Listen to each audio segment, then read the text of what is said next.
Oke, halo, selamat pagi, siang, sore, dan malam. Nah, jadi untuk tema hari ini adalah ikan cana mulai meredup, banyak toko ikan hias gulung tikar.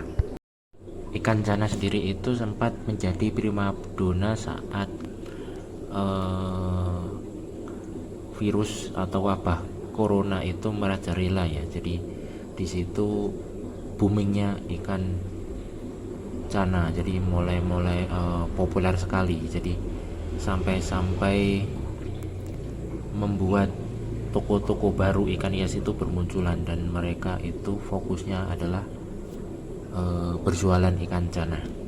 Nah, seiring waktu, namanya juga hobi ya, barang hobi itu pasti ada pasang surutnya. Jadi namanya tren itu pasti nanti akan hilang, kemudian nanti muncul lagi.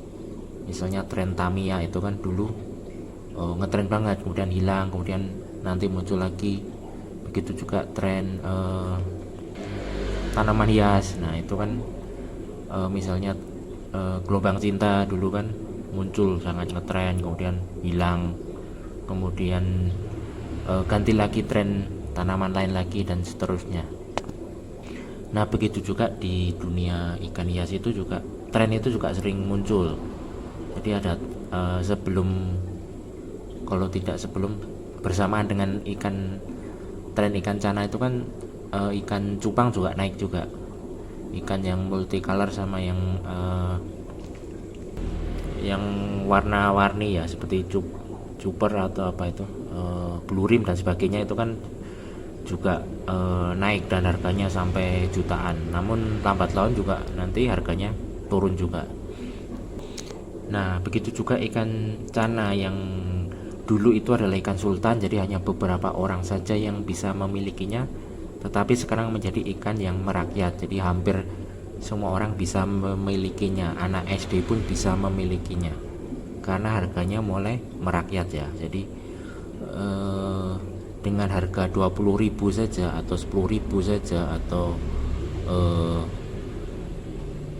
50.000 saja, kita sudah bisa memiliki ikan tersebut. Beda dengan zaman dulu, minimal harus mengeluarkan ratusan ribu untuk membeli ikan tersebut. Nah ini mengingatkan saya pada tren ikan lohan di tahun 2000-an. Jadi ketika itu saya masih kuliah ya. Nah ikan lohan itu sangat booming sekali di awal-awal tahun 2000 sampai 2003. Sampai-sampai itu banyak toko bermunculan, fokusnya adalah berjualan ikan lohan. Jadi dulu saya itu kuliah di daerah Jalan Gejayan itu, kemudian rumah saya di sekitar Concat. Nah ketika lewat situ, nah di daerah situ banyak sekali toko-toko ikan hias bermunculan. Ada yang paling besar itu yang di situ, yang isinya khusus untuk ikan lohan, dan ramai sekali waktu itu. Namun lambat laun mungkin di tahun 2004 itu mulai menurun. Jadi toko yang sangat besar itu mulai sepi, kemudian toko-toko ikan lainnya juga itu sepi, dan harganya pun menurun juga. Dulu ikan lohan itu paling murah 50.000 untuk di tahun 2000. Jadi mungkin kalau dihitung inflasi mungkin sama juga, harga itu 50.000 mungkin sama harganya dengan 200.000 kalau di zaman sekarang. Nah si ikan lohan itu turun harga menjadi 10.000. Nah itu saya sangat senang karena bisa membeli ikan tersebut ya, si ikan lohan tersebut. Karena dulu untuk membeli itu kan ikan tersebut sangat mahal, dan ikan lohan itu masih kecil ya, masih 5 cm, jadi belum bagus. Dan dulu ikan lohan itu tidak sebagus zaman sekarang. Dulu itu masih yang ngetrend itu kalau tidak salah kayak Firehawk, kemudian Jinghua dan sebagainya, saya lupa namanya. Dan itu juga kadang besarnya tuh jelek ya, maksudnya seperti ikan mujair, jadi tidak ada jenong, tidak ada corak, dan hanya membuat orang kecewa saja. Padahal belinya dulu kecil 50.000, besarnya jelek. akhirnya cuma sama beberapa orang yang tidak suka itu dibuang ke sungai ikan tersebut kan, karena mereka kecewa dengan hasilnya itu, kemudian dibuang ke sungai dan menjadi hama. Nah sekarang kadang kalau kita mancing masih bisa menemukan ikan-ikan yang mirip lohan itu, trichomalu, namanya apa itu, trichomalatum atau apa itu namanya, kalau istilahnya itu yang ikannya mirip lohan tetapi tidak sebagus lohan, yang katanya itu leluhurnya ikan lohan. Nah banyak juga yang penjual nakal itu dulu itu menipu ya, jadi bukan ikan lohan tapi dibilangnya buraya anak lohan, misalnya ikan Texas anakannya, nah dibilangnya itu ini anakan lohan.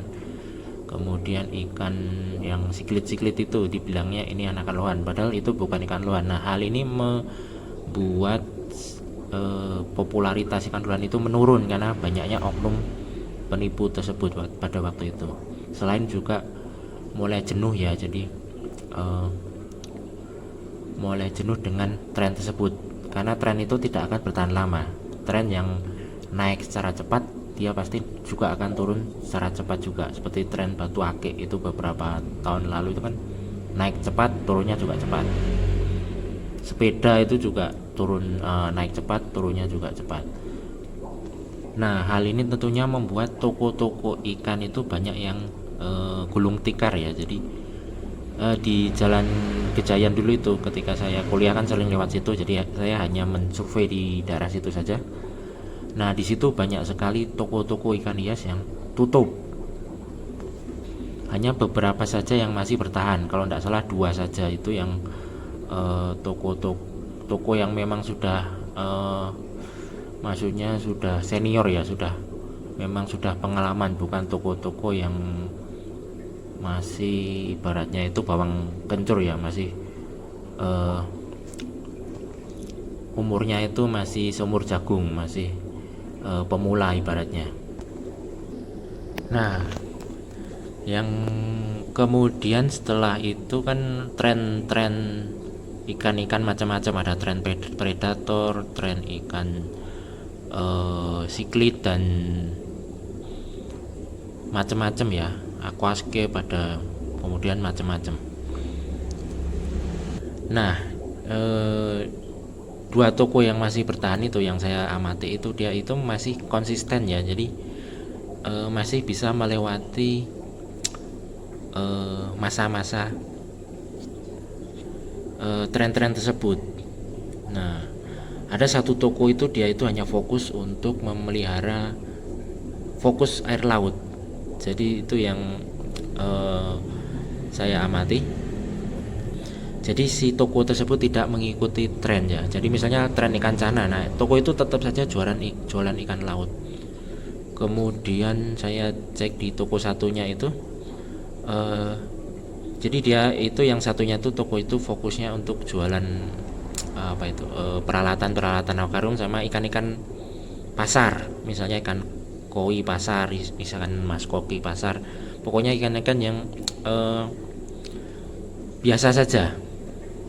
Nah toko tersebut juga tidak mengikuti tren, maksudnya dia tidak mengubah etalasenya menjadi full ikan cana atau diisi oleh beberapa ikan cana, tetap saja seperti itu dan tetap saja toko itu bertahan. Nah setelah saya amati itu, mereka itu kenapa mereka itu tetap bertahan, karena mereka itu konsisten ya, mereka itu tidak mengikuti arus, tetapi mereka tetap pada relnya. Jadi misalnya si toko yang menjual ikan air laut tersebut tetap fokus pada air lautnya itu, karena kemungkinan mereka sudah mempunyai pangsa pasarnya sendiri, mempunyai pelanggannya sendiri.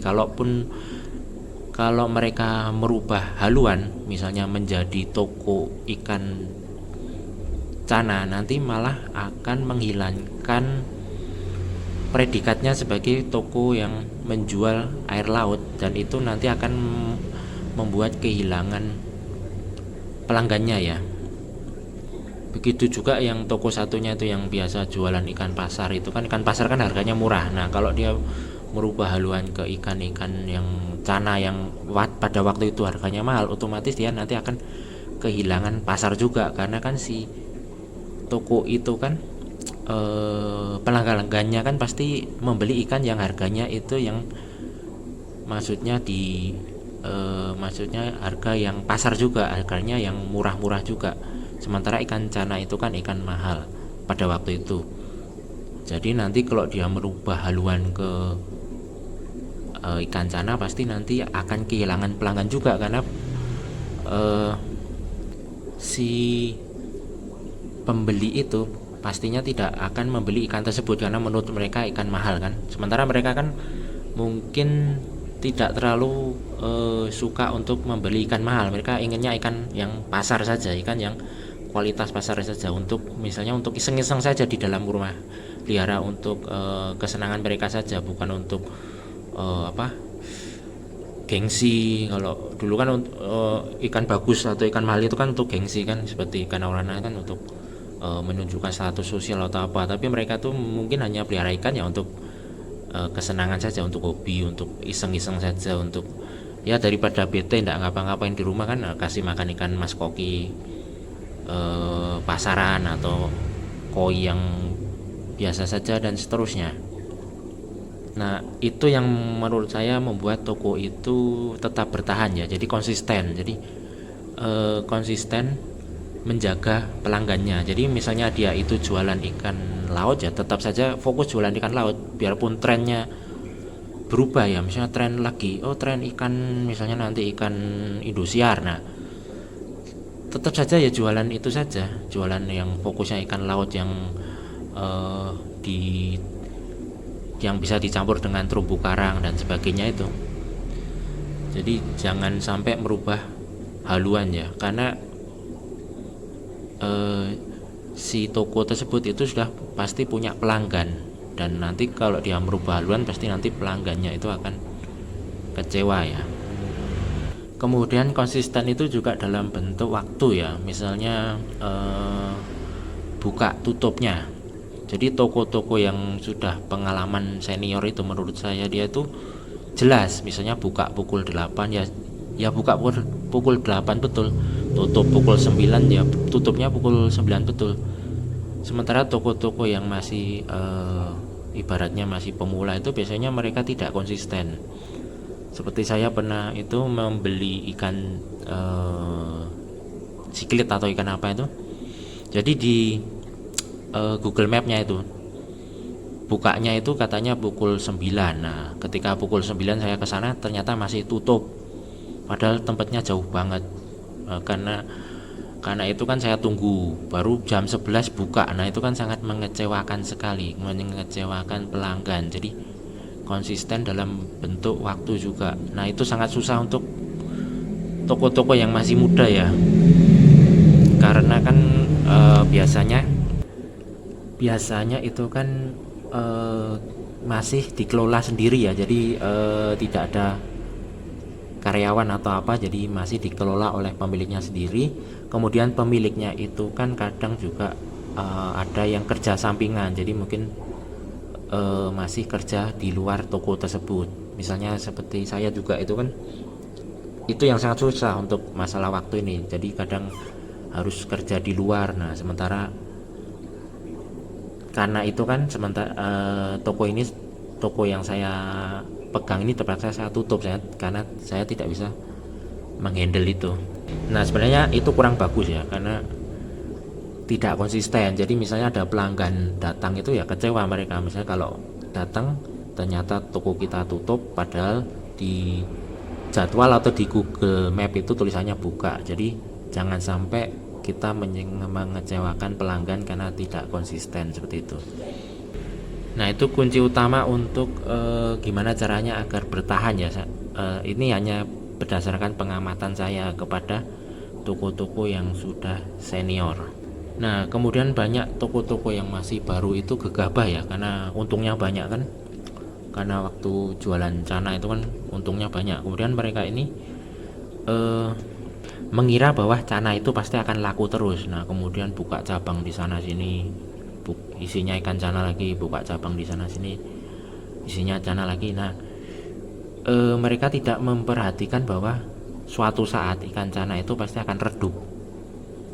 Nah, dan itu terjadi, akhirnya cabangnya itu tutup. Nah, jadi seperti itu. Jadi tidak mencoba untuk melihat masa depan. Padahal masih di dalam kota ya, masih di dalam satu provinsi, misalnya satu provinsi Yogyakarta. Nah, padahal bisa kita manfaatkan media sosial yang biayanya itu lebih murah. Misalnya dengan jualan di marketplace itu kan bisa kita manfaatkan itu.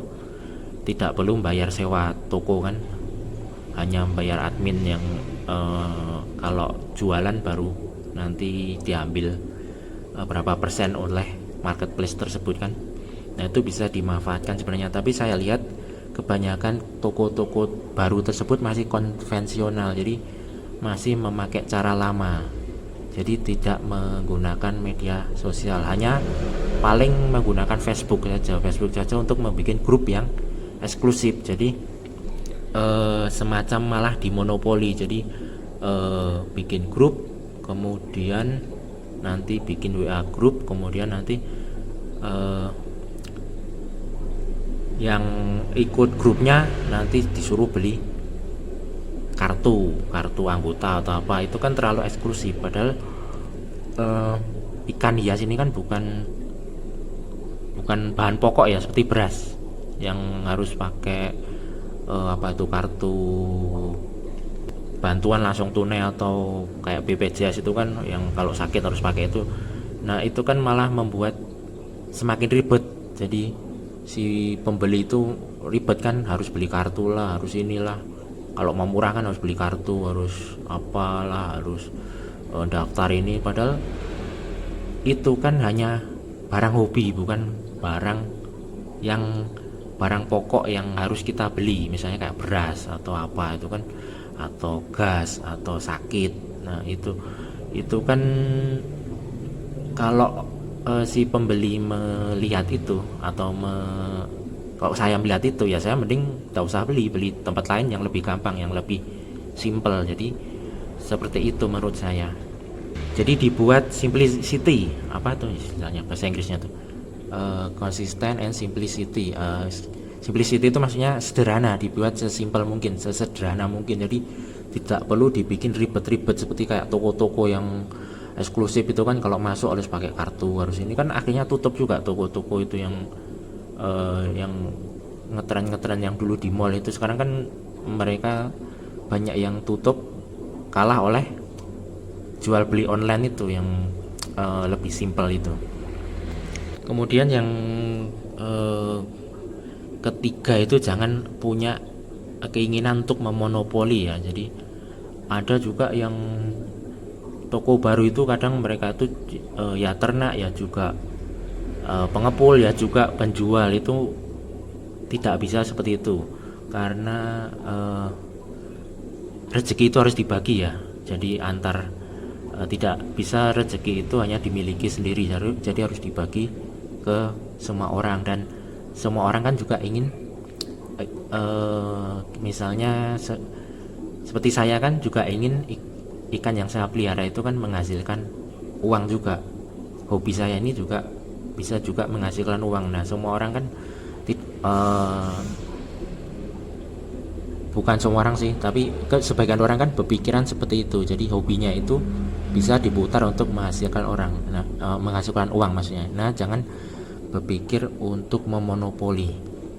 Jadi sebaiknya semua penghobi atau semua pedagang atau semua yang berhubungan dengan ikan hias itu, pengepul entah apa tuh, kita anggap itu sebagai mitra ya, jangan sebagai musuh yang harus ini kita kalahkan ini, ini kita hancurkan ini. Nanti malah kitanya yang hancur sendiri, karena nanti akan dikucilkan, tidak punya teman, kemudian tidak punya pelanggan, karena terlalu memonopoli. Jadi saran saya ya, semua toko atau semua pengepul semua apa itu ya kita anggap mitra saja ya. Jadi Jadi di toko saya ini ada juga toko ikan hias. Nah, toko ikan hias itu tidak saya anggap sebagai ancaman, tapi sebagai mitra saja ya, sebagai ya sama-sama orang yang mencari nafkah dari situ ya. Dan itu juga bisa saling melengkapi. Misalnya di tempat saya tidak ada, nah nanti biasanya saya oper ke situ. Jadi misalnya ada ini, oh enggak ada, coba cari di toko sebelah situ, di situ juga ada toko ikan hias. Jadi saya tidak pernah menjelek-jelekan orang toko lain ya, karena mereka kan juga butuh hidup juga ya, mereka kan juga ibaratnya ya mencari nafkah juga, jadi kita harus saling membantu. Nah malah saya sering bukan sering sih mengunjungi ke pengepul senior itu yang di Bantul itu, yang sudah maksudnya sudah pengalaman senior banget itu ya. Dia juga beranggapan seperti itu, dia tidak suka memusuhi, jadi dia menganggap semuanya itu mitra, walaupun mungkin saling bikin kelompok-kelompokan itu kan, bikin geng lah, kayak geng itu beratnya. Tapi si senior itu yang sudah besar itu, dia menganggapnya itu wah semua itu mitra, makanya orang itu besar, maksudnya usahanya tuh besar dan berkembang, dan mungkin disenangi banyak orang ya, karena dia tidak pernah menjauhi orang, tidak pernah bikin geng. Oh ini geng ini yang gengku, kamu ndak usah ikut punyaku, maksudnya kamu lain geng. Nah itu kalau yang seperti itu biasanya malah nanti memperpendek rezekinya sendiri kalau menurut saya. Jadi itu menurut saya itu tiga kunci ya agar tetap bertahan ya, walaupun mungkin sekarang ikan hias mulai meredup ya, karena mungkin sudah bosan orang kan setelah corona ini kan, mereka beralih hobi ya, mereka beralih hobi ke yang lebih beraktivitas, maksudnya yang mereka bisa lakukan di luar rumah. Jadi semacam pelampiasan. Jadi setelah terkurung di dalam rumah, nah mereka melakukan hobi yang aktivitasnya itu di dalam rumah, seperti memelihara ikan. Setelah lepas corona ini, hobi mereka mulai berubah, misalnya berwisata kemana, ke sini dan seterusnya. Tapi nanti pasti mereka akan jenuh juga, jenuh karena keluyuran terus, aku pengen di rumah. Nah pasti nanti mereka akan cari lagi hobi di rumah yang berhubungan dengan aktivitas di rumah, seperti contohnya memelihara ikan hias. Jadi seperti itu. Jadi intinya tetap konsisten. Jadi konsisten itu ya fokus pada jalurnya. Misalnya kalau jualan ikan laut ya ikan laut itu saja difokusin terus, itu jangan sampai putus asa terus nanti pindah haluan, karena nanti kita harus memulai dari nol lagi. Sementara pengetahuan tentang ikan laut itu kan kita sudah paham, sudah banyak. Misalnya kalau yang ikan cana ya sudah fokus ke ikan cana terus. Kalaupun ingin ikan lain ya bisa juga kan, misalnya 30% itu ikan lain, misalnya ikan hias, kemudian 70% tetap ikan cana, itu malah lebih bagus. Karena menurut saya penggemar ikan cana itu masih tetap ada dan tetap banyak ya, karena harganya mulai turun. Apalagi kan harganya mulai turun itu, mungkin yang suka cana karena uang itu mulai berkurang, tapi suka cana karena hobi, karena memang karena suka cana itu karena memang lihat karakter ikannya, bukan karena uangnya, tapi lihat karena karakter ikannya yang mungkin bisa diajak flaring, mungkin bisa diprokes, kemudian mungkin bisa dilatih untuk mengenali pemiliknya, itu masih tetap ada. Tetapi kalau yang memang fokusnya ke bisnis itu mungkin akan meninggalkan itu karena sudah tidak profit lagi ya. Nah sebenarnya hal ini menguntungkan pengepul ya. Jadi pengepul yang sering kirim ikan ke tempat saya itu dia malah suka, karena eh, peternak ikan cana tuh mulai berkurang. Peternak baru ikan yang dulu itu yang yang peternak yang masih pemula ya, maksudnya yang awal-awal apa istilahnya ya, peternak asal-asalan ya, peternak asal-asalan ikan cana itu mulai berkurang. Yang misalnya kalau ikannya beranak kemudian dijual murah banget itu, kemudian mereka jadi bingung kan, si pengepul itu, aduh mau jual berapa, kemudian mau ini berapa, mereka malah kebingungan. Nah, si peternak-peternak yang asal-asalan itu mulai berkurang sehingga harganya itu mulai stabil si ikan cana tersebut. Dan oleh karena itu juga si pengepul ikan hias itu pun jadi gampang untuk menentukan harganya, mematok harganya. Oh, harganya segini, jadi standar, tidak terlalu murah, tidak juga terlalu mahal. Berbeda ketika dulu banyak sekali peternak-peternak asal-asalan itu yang ketika anakannya keluar langsung aja dijual dengan harga yang tidak memperhatikan harga pasar ya, sehingga harganya nanti jadi tidak jelas, jadi rusak gitu kan. Nah, tetapi masalahnya memang karena hampir tiap orang mulai punya cana ya, jadi pembelinya juga berkurang.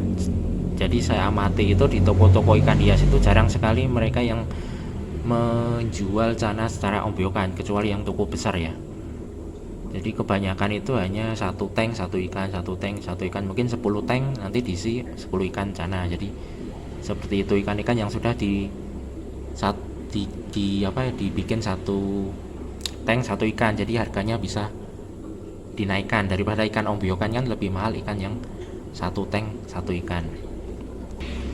Kemudian konsisten itu juga dalam bentuk waktu ya. Jadi ya tadi itu buka pukul berapa ya tutupnya pukul berapa, itu yang masih juga saya susah karena saya kan masih juga kerja di luar juga. Jadi kadang tutup, kadang orang tanya kenapa mas kok tutup, oh saya lagi ini lagi gini. Jadi sering juga mereka kecewa karena kebanyakan yang datang tuh anak kecil yang naik sepeda, padahal di tempat saya itu kan jalanan naik ya, karena arah utara, arah Gunung Merapi, jadi jalanan itu naik. Jadi kalau ke tempat saya itu harus naik, walaupun tidak nanjak sekali, tapi kan itu kalau siang hari atau pas panas terik itu kan sangat capek.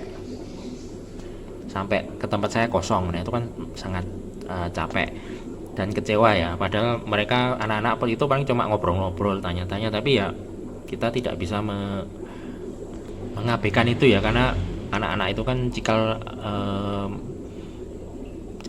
bakal penerus ikan hias di masa depan. Jadi jangan sampai mereka nanti tidak mau lagi memelihara ikan atau